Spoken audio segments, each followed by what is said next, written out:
You're listening to an Airwave Media Podcast. This episode is brought to you by Carvana. Carvana is in the business of driving you happy. And with the widest selection of used cars under $20,000, you're bound to find a car that'll put a smile on your face. They even offer customizable financing so you can plan your down and monthly payments. To shop thousands of affordable vehicles 100% online, download the app or visit Carvana.com. Availability may vary by market. Hey everybody, real quick before we get started, don't forget about your chance to win a pair of AirPods Pro or Beats Fit Pro. Just rate and or review the show and send proof that you did, like a screenshot of you giving us 5 stars or whatever. Go to fantheoryqueries.com/contest for more details. Oh, and you get multiple entries if you review us on multiple platforms. Okay, bye.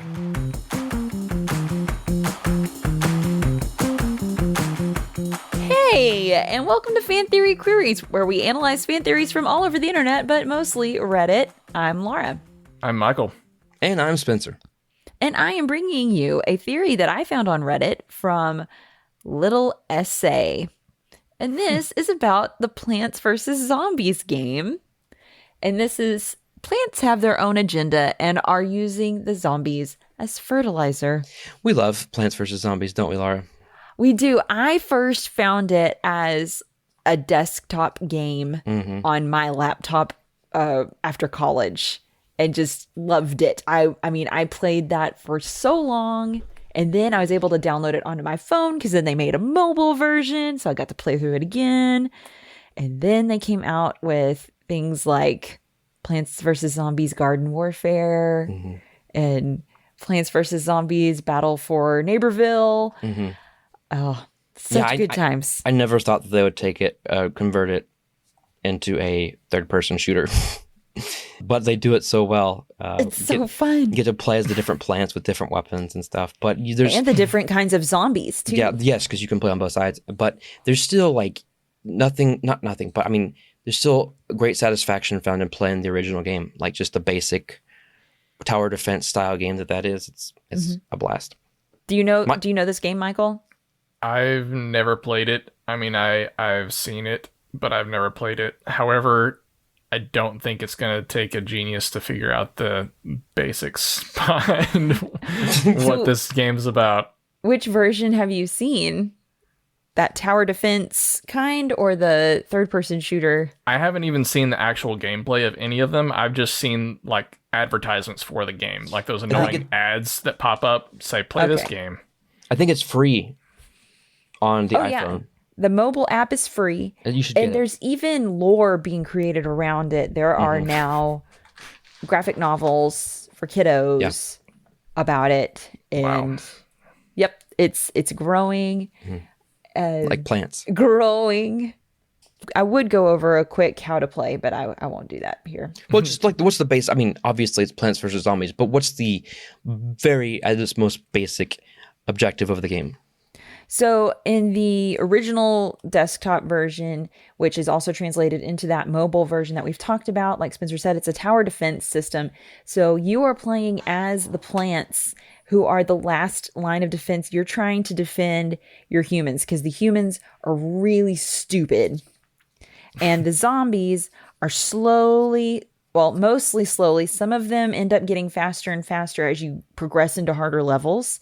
But you're building up your plant defense against them, and you get all sorts of different kind of plants. Your first line of defense against them is a pea shooter that just slowly and steadily shoots peas across the field and hits these zombies and wears them down. So you have to get them planted in time to start hitting them, because it takes a while to break down the zombie and kill it before it reaches the plant. If a zombie reaches a plant, it eats the plant and progresses.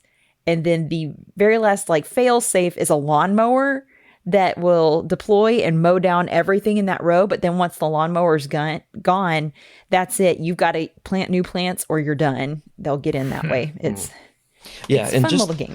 The creativity of all the different plants you can use and their purposes, what they can do, and are usually some kind of pun on what they can do. Like a walnut is a giant walnut that you can use as basically a wall.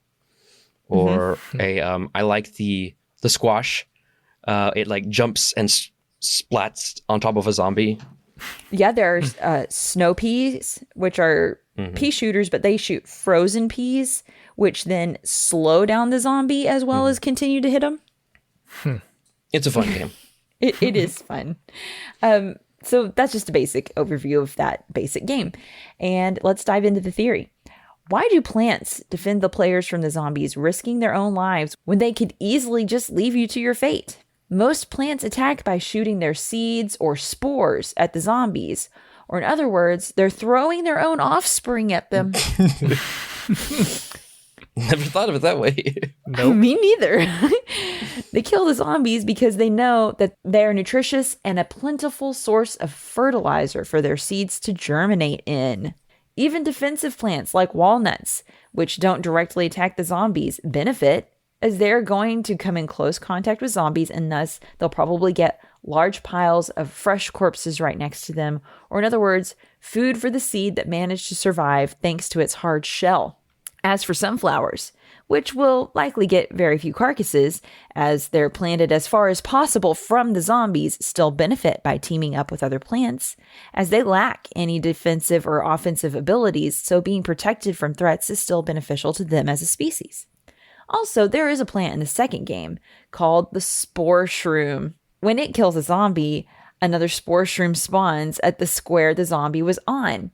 I feel like this plant pretty much confirms my theory. So I forgot about that. Yeah, real quick, can you explain the sunflowers? Okay, so the whole way that you even get to plant plants is you need to have sun for them, obviously. Makes sense. Yes, and so you can wait for sun to fall from the sky, but that takes a long time and you're going to use it up really fast planting your pea shooters and any other kinds of defensive attack plants. So you're also going to want to plant some sunflowers because they generate sun as well to help you plant more plants. However, that's all they do. They take up a square and they just give you sun. To plant those bigger plants. Some plants you can actually upgrade. Once they've already been planted, you can put something else on them to make them even stronger. But that's all that those things do. So that's what that's referring to with the sunflowers. Yeah. Any questions? Or anything y'all want to add? I have a question. Are you, Laura, so you mentioned there being other sources of lore. Are you familiar with anything like beyond just what the basic premise of the game is? I know that they've expanded upon the original game in these new like Garden Warfare and Battle for Zombieville. We played Garden Warfare. We owned it. We beta tested the sequel to that, to the Garden Warfare like 2.0 kind of thing. And then I've played around in Battle for Neighborville. It's not really my favorite. I just don't like it as much. What that's done though is it's just expanding more upon, you've got like Crazy Dave, who is the human who's telling you what to do. And he just talks nonsense and he really likes tacos or burritos. It's one of those two, if I can remember correctly. Tacos. Thank you. And then which, if there was ever a live action adaptation, will be played perfectly by Zach Galifianakis. Yes, he would be Crazy Dave, definitely. And then you've got the Zomboss, who you can almost see him as a cross between like Invader Zim and Mojo Jojo, in that he's got an Invader Zim looking kind of body, but then he has a gigantic brain on him, like Mojo Jojo. But I don't think it's encased in glass. Okay. But he drives this giant like zombie. He is a zombie, but he's like an intelligent zombie. There's another fan theory about him. And he drives like this giant robot thing that just crunches through everything. So you have to work really hard to defeat him. And so these further games really build out like the animosity between Crazy Dave and Zomboss. And and there's just this, as with many different types of zombie properties, there's a spectrum of intelligence for the zombies, and some of the more stronger ones, you kind of get the feeling that some kind of radioactive mutation that turned them into zombies.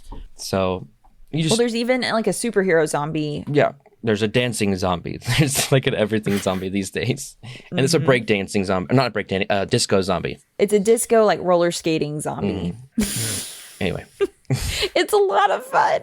It really is. Okay, why don't we get into these comments? Okay. From the general chaos. Despite the short-term benefits, parentheses, nutrition from zombies, I think there is also a long-term strategy at play as well that explains their motivation. You think? Because the zombies eat them. Back to the comment. By defending the humans within the house, the plants ensure the humans will multiply in numbers. The plants' end goal is that they will harvest the humans once their population increased exponentially over time. If they were to turn on humans today, they would only be able to harvest a small fraction compared to if they were to wait 30 to 40 years of population growth. In the end, the humans were actual plants the whole time. It's true. So this is connected to Little Shop of Horrors. It sounds like it.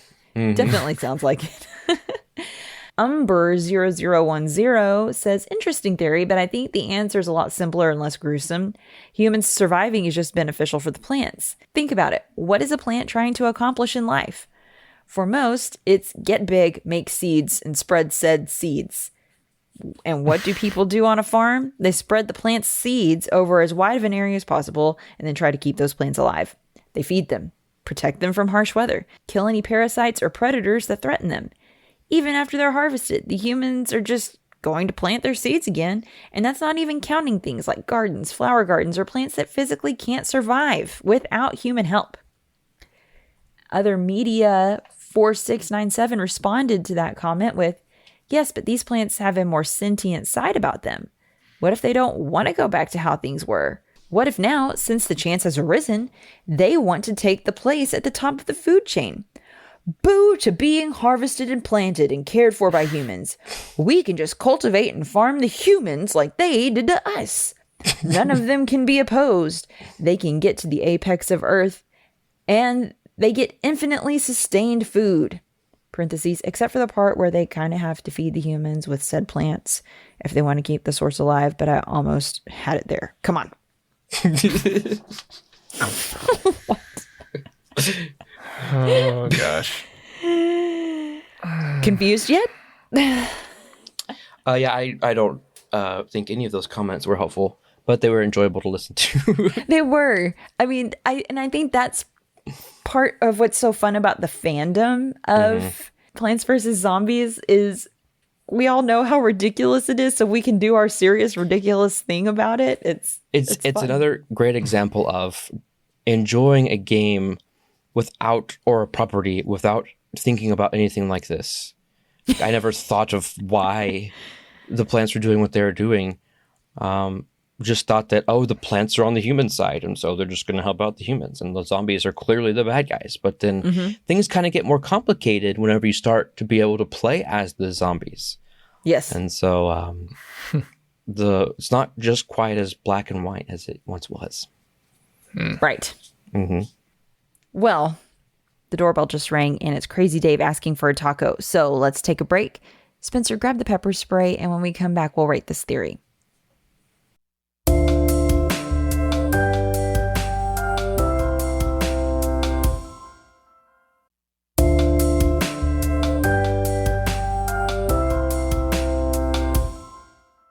You know, Crazy Dave, isn't that crazy after all? He gets a bad rap. You mean like Ice Tray? Or is it Ice Cube? No, it's crushed ice. I think you mean iced tea, but I'm going to ignore this terrible attempt at a joke and ask Michael to explain our rating scale real quick. Cool. The highest rating that we have is genius. This is reserved for only the best theories, which we believe are better than the actual canon. The next step down is plausible. It's a good theory, it's believable. Unlikely is next. It's not a terrible theory, but pretty unlikely, as the name suggests. And then the last thing is preposterous. These are the theories that are just stupid. Basically, we're all dumber for having listened to them. When I read this earlier, I honestly started to change that to iced tea because I thought that's what he was meaning. No, I bet every word. And this is me at the end of my day running out of creative things to write. And of course, I had to put in a Mr. Freeze pun there. Cool. Oh, okay. All right. Lay it on me. Let me hear it. What do you think of this theory? Michael, would you like to go? I'm ready to go unless you want to go now. Yeah, I'll go ahead and go. Because I don't have a whole lot to contribute. Sure, this is genius. I mean, it makes sense. Having never played the game, I mean, it makes sense that the plants are going to use the zombies as fertilizer. Yeah. Yeah, I mean, we all know that decomposing material is good for growth. Yeah, Mostly zombies are walking compost, essentially. Yeah. Yeah, the only hitch in this, I'm going to say plausible on this one. I think it's plausible. The only hitch in this is that, I'm going to talk myself out of it now. As far as I know, and there probably is an explanation for it, but in my mind, I don't know what the actual cause of the zombie outbreak is. And if there's a chance that it is radioactive in nature, that's not good for plants. But then maybe that's why the plants are monsters now, is because they've been thriving off of radioactive fertilizer. Yep. That's how they became sentient. Yeah. So there's a few unknowns there for me to say this is completely genius, but it's definitely plausible. I could see that. I mean, it makes sense. Because at first you're like, oh, they're throwing their offspring as a weapon, as ammunition at these zombies. But then, it'd be just like throwing your baby at a bottle of milk. What? I can't make a right thing that makes sense. No, you can't. You can't But come back you get from the that. idea. It's like throwing your child into their sustenance, what they need to live. What's wrong with that? And so in that case, it makes sense. Like, they're not just... I don't feel as sad when the plants get eaten by the zombies. I just know that, oh, hey, it's just part of life. Thinking it that way. So I think it's plausible. I'll give it a plausible. I'll give it a genius. I am down for this. I love it. I love that idea of the plants being just as, especially when you think about the way the sunflower looks. It's all happy, and like, yay, and you can kind of hear it going, whenever it shakes off a little bit of sun. But then thinking about, like, we're going to destroy these zombies all to go take over the world. Like, that's just, I love that concept. That is so funny to me. Yeah, I'm a fan. This is great. And in fact, this has made me re-download Plants vs. Zombies so I can play through it all again. I might have to do the same. Yay! We should compare. Michael, join us. Yeah. Join think about it. us. Join us. I'm so tired of zombie stuff. Like, Well, then get excited about Walking the Dead plants. ruined zombies for me. I get that. I totally am with you there. It's the same with like vampires and all that stuff. Like, These the zombies only are... thing I was gonna say, the only vampire thing or property that I am willing to Morbius? actively watch now is What We Do in the Shadows, because it's so hilarious. But anyway, sorry, back to the zombies. I'll think about it. These zombies are hilarious. I still quote them frequently because all they'll say is like brains, and then every once in a while, just to vary it up, one of them will go brains. And It's what's funny is if you lose and they get through to your house, you hear a guy going, ah, and then the Like you're message getting comes as eaten. like, the zombies ate your brains or something like that. So, yes, Yes, and first. every level starts with the zombies are coming. it's quite charming. It is. But other things that are charming are this podcast.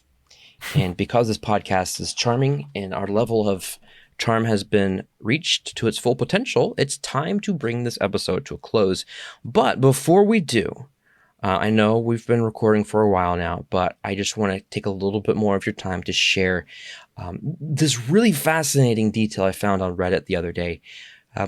We've talked about good uses of foreshadowing in movies before, and but something that's even more impressive is when movies foreshadow something that happens in another movie.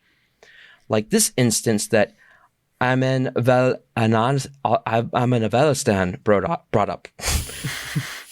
I'm an Velanistan brought up. In Spider-Man No Way Home, Daredevil makes an appearance. This is foreshadowing Doctor Strange's next appearance in Doctor Strange and Multiverse of Madness, which has another character dressed in red and has lost her vision. Oh.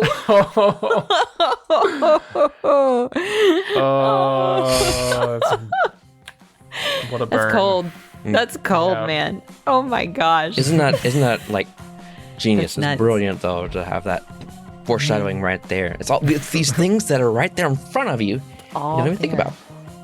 Man, I love that. Thank you so much for bringing that. I see so many things clearly now. It makes me so happy. Unlike Daredevil. Oh. Okay, well, this has been Fan Theory Queries, and I'm Laura. I'm Michael. And I'm Spencer. Subscribe to Fan Theory Queries so you don't miss out on other fascinating fan theories.